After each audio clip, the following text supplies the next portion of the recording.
በስመ አብ ወወልድ ወመንፈስ ቅዱስ አሐዱ አምላክ አሜን። አንድ አምላክ በሚሆን በአብና በወልድ በመንፈስ ቅዱስ ስም አምነን ክረምትና በጋን የሚያፈራርቅ ዝናምንም በምድር ላይ ያወርዱ ዘንድ ደመናትን የሚያዛቸው የእግዚአብሔርን ረድኤት አጋዥ በማድረግ በወርኃ ሐምሌ የሚነበብ ለሚወልዱ መጽናኛ ሆኖ ማህፀናቸውን የሚፈታ የአምላክን በሮች የሚጠብቅ የሊቀ መላእክት ቅዱስ ሩፋኤልን የገናናነቱን ነገር እናገራለን። የሊቀ መላእክት ቅዱስ ሩፋኤል ጸሎቱና በረከቱ በአገራችን በኢትዮጵያ በሕዝበ ክርስቲያን ሁሉ ላይ ለዘላለሙ አድሮ ይኑር አሜን።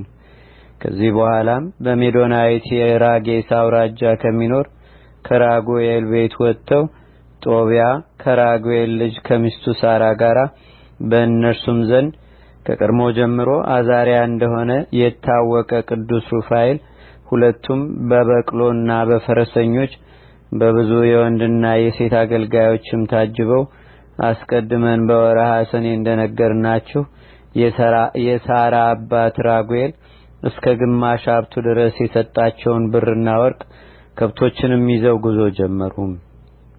የጦቢያ አባትና እናት በምርኮ ወደሚኖሩበት ነነዌም ደረሱ። ወደ መንደራቸውም በደረሱ ጊዜም ቅዱስ ሩፋኤል ጦቢያን አባትህ ጦቢትን እንዴት እንደተለየኸው አታውቅምን? ስትወጣ ብቻህን ነበር፣ እንዲህ ከብረህ ትመለስ ዘንድ የእግዚአብሔር ፈቃዱ ሆነ። ና ከሚስትህና ከሚከተሉን ቀድመን ቤቱን እናዘጋጅ። ነገር ግን ቀንም ቢሆን ሌሊትም ቢሆን አጽንተህ ጠብቅ ያልኩህን የዚያን ዓሣ ሐሞት ሳትረሳ ያዝ አለው። እንዲህ ባለ ምክርም ሁለቱ ከሁሉ ቀድመው ገቡ። የጦቢት ሚስት የጦቢያ እናት ሳራ ግን በመጋቢትና በሚያዝያ ወራት በሚነበብ በተቀደሰና በከበረ በዚህ መጽሐፍ ውስጥ አስቀድሞ እንደተጻፈም አባቱ ጦቢት በላከው ጊዜ ልጇ የሄደበትን መንገድ እያየች ከቤቷ ውጭ ወጥታ ታለቅስ ነበር። ልጇ ጦቢያ ሲመጣ በድንገት ባየችው ጊዜም ከደስታዋ ብዛት የተነሳ ደነገጠች። ተነስታም እነሆ ልጄ መጣም ብላ አብሮት የሄደውም ሰው መጥቷል እያለች ወደ ባሏ ሮጠች።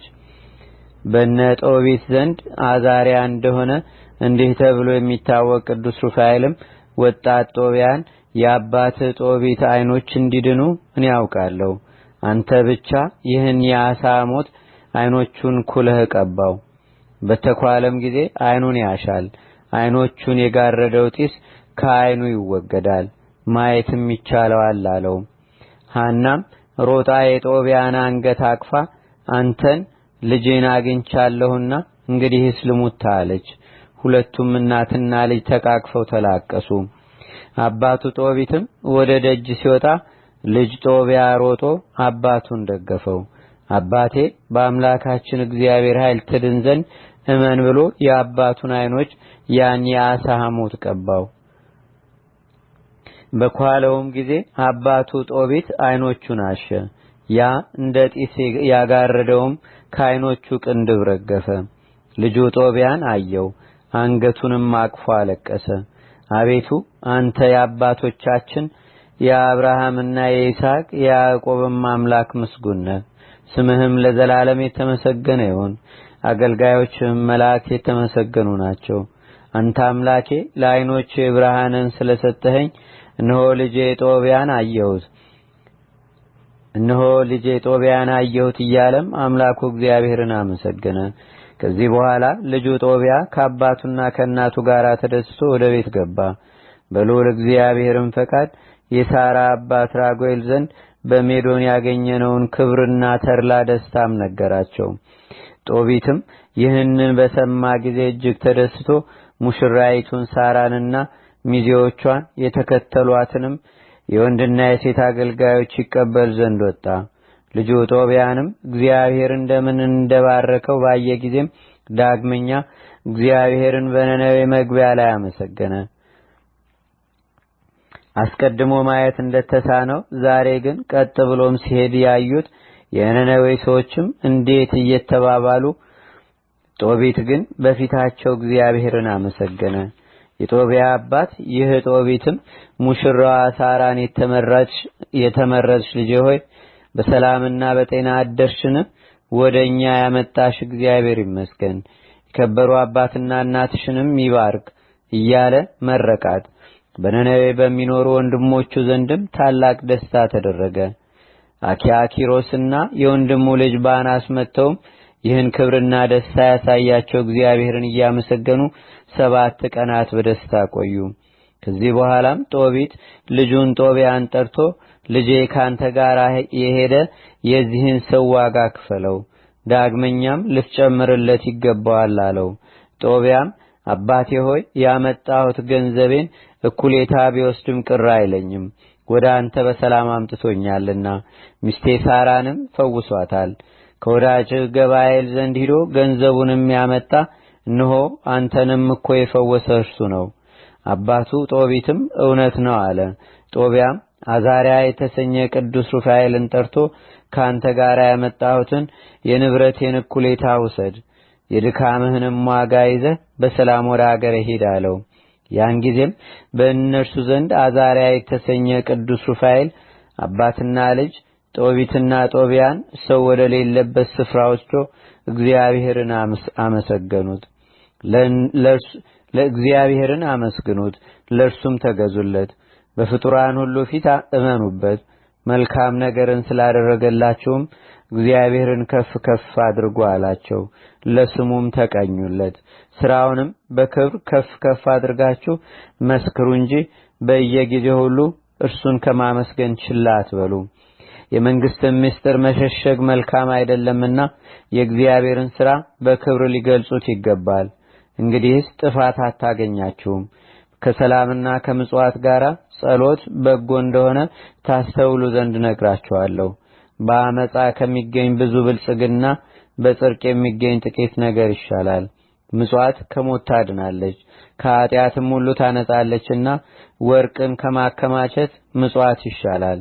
ጽድቅን በምጽዋት የሚፈጽሟትም ሕይወትን ይወርሳሉ፣ የሚበድሉ ግን ሕይወታቸውን ያጧታል።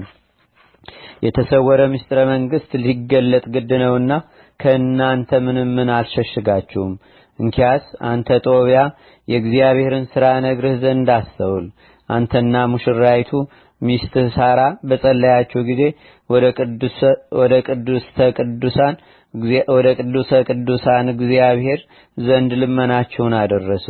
አንተም ጦቢት ንጉሡ የገደላቸውን ሰዎች በእድኖች አዝነህ ስትቀብር ካንተ ጋር ነበርኩ። ልጅህ ጦቢያ